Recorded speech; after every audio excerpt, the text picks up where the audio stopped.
பிரவீன், பெஞ்சல் புயல் இப்போது சென்னையிலிருந்து 100 கிலோமீட்டர் தொலைவிலும் நாகப்பட்டினத்திலிருந்து 190 கிலோமீட்டர் தொலைவிலும் மையம் கொண்டு வந்து கொண்டிருக்கிறது.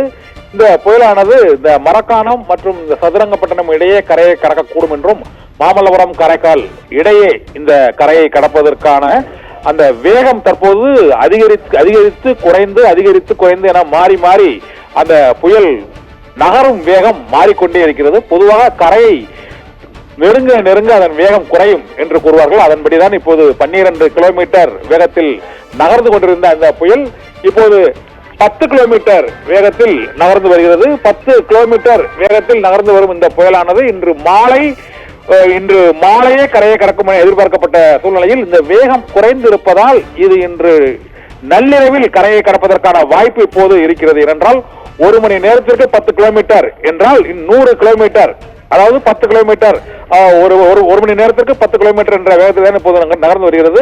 100 கிலோமீட்டர் தொலைவை அடைவதற்கு அது இன்னும் ஒரு 7-8 மணி நேரம் வரை ஆகக்கூடும் என்பதால் அந்த நேரத்தின்படி கிட்டத்தட்ட இப்போது மணி 2:40, இது ஒரு 8 மணி நேரம் அதிகமானால் 10 மணிக்கு மேல் அது கரையை கடப்பதற்கான வாய்ப்பு இப்போது இருப்பதாக கூறப்படுகிறது. இந்த பெஞ்சல் புயல் உருவானதிலிருந்தே அது பல்வேறு திருப்பங்களுடன் தான் பயணித்து வருகிறது. முதலில் அது காற்றழுத்த தாழ்வு மண்டலமாகவும், பின்னர் ஆழ்ந்த காற்றழுத்த தாழ்வு மண்டலமாகவும் புயலாக மாறாது என்று எதிர்பார்க்கப்பட்ட சூழ்நிலையில் பின்னர் புயலாக வலுவடைந்தது.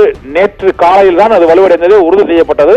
அதன் பின்னர் அது கரையை கடக்கும் நேரமும் மாலையில் கரையை கடக்கும் என்று நேற்று வானிலை ஆய்வு மையம் அறிவித்தது.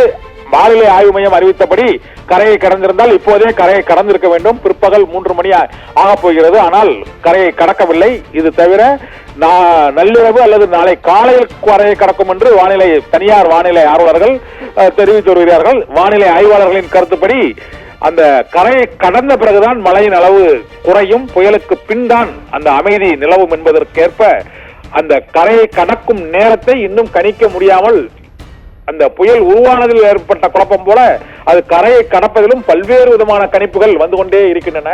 நேற்று வானிலை மையம் இன்று பிற்பகலில் கரையை கடக்கும் என்று கூறியது. ஆனால் அது கரையை கடக்கவில்லை. இதனால் இன்று நள்ளிரவே கரையை கடக்கும் என எதிர்பார்க்கப்படுகிறது. தற்போது உள்ள அந்த காற்றின் வேகத்தை பொறுத்தவரை, ஏனென்றால் மணிக்கு 10 கிலோமீட்டர் என்றால் கிட்டத்தட்ட இப்பொழுது 2:40 மணி ஆகிறது. கிட்ட ஒரு 6 மணி நேரம் அல்லது 8 மணி நேரத்திற்குள் அந்த வேகம் மாறுபட்டாலும் கரையை கடப்பது ஒரு 10-12 மணிக்குள் கரையை கடக்கும் என எதிர்பார்க்கப்படுகிறது. 100 கிலோமீட்டர் தொலைவில் மையம் கொண்டுள்ள அந்த பெஞ்சல் புயல் சென்னையிலிருந்து 100 கிலோமீட்டர் தூரத்தில் மையம் கொண்டுள்ள அந்த புயல் 10 கிலோமீட்டர் வேகத்தில் நகர்ந்து வருவதால் 11 மணி அல்லது 12 மணி அளவில் கரையை கடக்கும் என எதிர்பார்க்கப்படுகிறது. பிரவீன்.